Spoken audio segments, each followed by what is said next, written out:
मेरे सभी गुरुजन, Pandey sir, Patel madam, Dubey madam, Yogi sir, Jaiswal sir और हमारे आदरणीय सर जी, आप सभी को मैं प्रणाम करती हूँ और आप सभी भाई बहनों को राष्ट्रीय सेवा योजना स्थापना दिवस की बहुत बहुत बधाई एवं शुभकामनाएं। वैसे हमारे राहुल भैया बता चुके हैं जितना बताना था। कहीं ऐसा ना हो कि गोल हो जाए बिजली और जब तक ताली नहीं बजा ऊपर कान न हो जाए खुजली, तो जोरदार ताली के साथ। राष्ट्रीय सेवा योजना हमारे व्यक्तित्व के विकास में बहुत बड़ा योगदान निभाता है। वैसे मैं ज़्यादा दिन तक इस योजना में नहीं रही हूँ और जितना मुझे फायदा हुआ है आप सब देख सकते हैं। मैं 1 साल ही इस संस्था में काम की हूँ और ये संस्था हमारे व्यक्तित्व के विकास में बहुत बड़ा योगदान निभाता है। राष्ट्रीय सेवा योजना के जो प्रेरणा स्रोत है स्वामी विवेकानंद जी, जिस समय वे थे इस देश में लाखों करोड़ों लोग थे, लेकिन उस एक लड़के में ऐसा क्या था जो इस देश के लाखों करोड़ों लोगों में नहीं था। तो उनका उच्च विचार ही उनको ऊंचा स्थान देता है। जिस व्यक्ति का सोच जैसा होता है वो वैसा बन जाता है। तो हमें अपनी सोच और अपनी आदत को सुधारनी है और उच्च कोटि का इंसान बनाना है और खुद को भी बनाना है और दूसरों को भी बनाना है। हम सब मंदिर जाते हैं भगवान से कुछ मांगने के लिए और भगवान तो ये कहते हैं कि आप मुझसे मांगिए मत, अपने जीवन में ऐसी परिस्थिति निर्मित करिए जिससे आपको मेरे पास आने की आवश्यकता नहीं, आपके पास मुझे आना पड़ता है। बशर्ते करना क्या है कि होती आरती बजते संग पूजा में सब खोए हैं, होती आरती बजते संग पूजा में सब खोए हैं, मंदिर के बाहर देखो भूखे बच्चे सोए हैं, एक निवाला इन्हें खिला दो मुझे प्रसादी चढ़ जाएगा और मेरे दर पे मांगने वाले तुझे बिन मांगे सब मिल जाएगा। ये भाव हर इंसान में होना चाहिए और हर व्यक्ति में होना चाहिए, तभी हम अपने देश को, अपने राष्ट्र को, अपने भारत को विकसित बना सकते हैं। हम सब राम राज्य की कामना करते हैं। राम राज्य वास्तव में है क्या?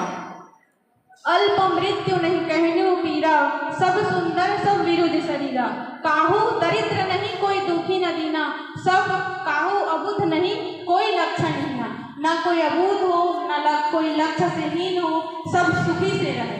और अब सुखी से रहना है तो हम सबको प्रयास करना पड़ेगा, हर क्षेत्र में प्रयास करना पड़ेगा। हम कहते हैं कि शिक्षा बढ़ानी चाहिए, शिक्षा तो हमारे हिसाब से बहुत बढ़ रहा है पर संस्कार नहीं बढ़ पा रहा है। अगर अन्न का अकाल होता है किसी देश में, किसी राष्ट्र में, किसी गांव में और किसी घर में, तो वहाँ मानव मरता है। और जब संस्कार का अकाल होता है तो उस देश की पूरी मानवता मर जाती है। तो आप में शिक्षा भले ही ना हो लेकिन आप में संस्कार पूरा होना चाहिए। आज हम सब बेटी बचाओ बेटी पढ़ाओ का नारा लगाते हैं, लेकिन उस चीज़ को, उस कंडीशन को क्या हम समझ पाते हैं? आज कितनी सारी दुष्कर्म होते हैं। आप सब व्हाट्सएप से जुड़े हुए लोग हैं, ज़्यादा बताने की आवश्यकता नहीं है, लेकिन वास्तव में बेटियों की हालत बहुत खराब है। अगर वो व्यक्ति सोच कर देखे कि उसकी 30 साल की बच्ची की लाश को इस तरह से वो अपने सामने इस तरह से देखा होगा तो क्या बीती होगी ऊपर। और आज भी हर कोई लड़की आए या जाए, हर लड़के के मन में ये होना चाहिए कि उसकी भी एक बहन है। यहाँ वालों के लिए भी मैं किसी की तरीका पर नहीं उठा रही हूँ ना, बात को समझिएगा। आप जैसे हैं वैसे ही बने रहिए, तभी हमारे देश का कल्याण है। और अधिकांशतः यह मानते हैं लोग कि महाभारत युद्ध के लिए द्रौपदी जिम्मेदार है, लेकिन मेरा यह मानना है कि महाभारत युद्ध के लिए द्रौपदी जिम्मेदार नहीं, दुशासन जिम्मेदार है। मेरा देश पकड़ कर लाया है, करता दुशासन दुर्व्यवहार। आर्यों की सब माताओं ने क्या नहीं दिया है कोई संस्कार? मैंने तो दांव नहीं खेला 64 शाही कीड़े में। जब दोष नहीं है कहीं मेरा तो क्यों मैं इसकी पीड़ा में। संपत्ति न मैं किसी राजा की जो हारे मुझे खेल जुआ। दादा तुम तो नीति प्रिय हो फिर तुम क्यों निराश हुआ। जब गंगा सुत कुछ कह न सका कृष्णा ने राजा से पूछा। दुर्योधन इतना दुष्ट है तू सम्राट दंत में क्यों जूझा। द्रौपदी ने बारी बारी से प्रश्नों के ढेर लगा डाले। धृतराष्ट्र विदुर द्रोणा के मानो मुख पर हो ताले। आखिर में बरसे पांडव पर इस बूते पर हो मेरे पिया। कुछ कहो भतारो क्या सूझा मुझको बाजी में लगा दिया। जब नील चक्षु संधान किया तब मेरा मन हर्षाया था। मन ही मन अमलाती थी मन चाहा वह जो पाया था। कुंती माँ ने मुझे बांट दिया बन गए पति पांचों भाई। दुर्दशा देख ऐसी मेरी तुम सबको लाज नहीं आई। होती है भ्रिकुटी वक्र जहाँ कोहराम वही बच जाता है। केशव हथियार उठा लेना तो काल न बच पाता है। तो हम सब इस बात को समझें और हमारे महाविद्यालय का नाम रोशन करें। हम एक बात और कहकर अपनी बातों को अपनी वाणी को विराम करेंगे कि हम एक व्यक्ति के बारे में बात करते हैं जिनका नाम है राम। और उनके नाम के आगे क्या लगता है? श्री के पहले क्या लगता है? मर्यादा। तो मर्यादा को हम हर चीज में बना कर रखें।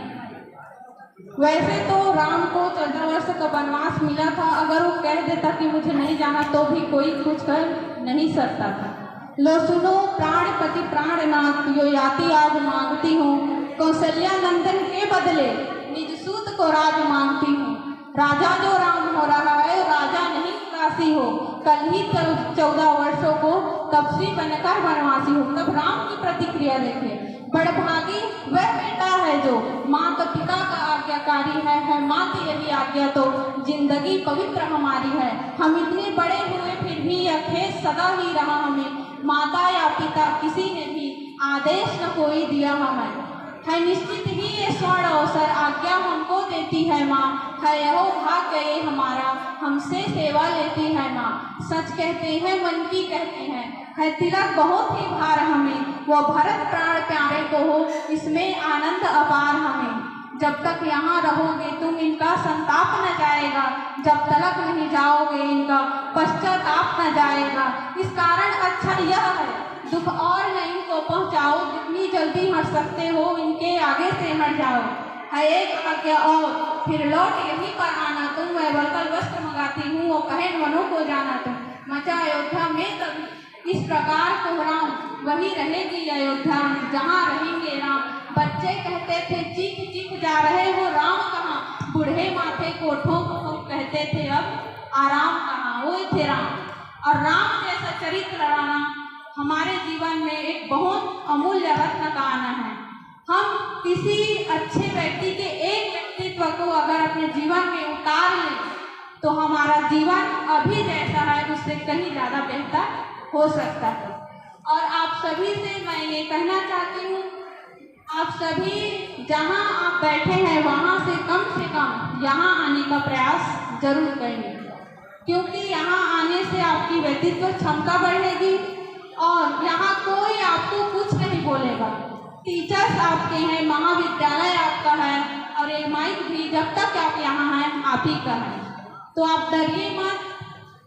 लोग हंसेंगे हंसने दीजिए। लोग जिस पर हंसते हैं वही आगे बढ़ते हैं। तो आप सब आगे बढ़ने वाले बच्चे हैं और आप सब आगे बढ़िए। मैं एक बात और बता दूं कि मैं इस महाविद्यालय में 3 साल तक यहाँ पढ़ी हूँ और इस महाविद्यालय ने मुझे बहुत कुछ दिया है। और जिस महाविद्यालय में मैं गई हूँ पढ़ने के लिए वहाँ पर मैंने अभी तक न किसी को अपना नाम बताया है न मैं कहाँ पढ़ी उसको बताया है। लेकिन पता नहीं वहाँ के हर स्टूडेंट और हर टीचर को कैसे पता है कि मैं कोतरी महाविद्यालय में पढ़ी हूँ। तो ये मेरे लिए बहुत सौभाग्य की बात है कि जब भी मुझे बुलाया जाता है कोतरी का नाम सामने आता है। बहुत बहुत धन्यवाद आप सभी।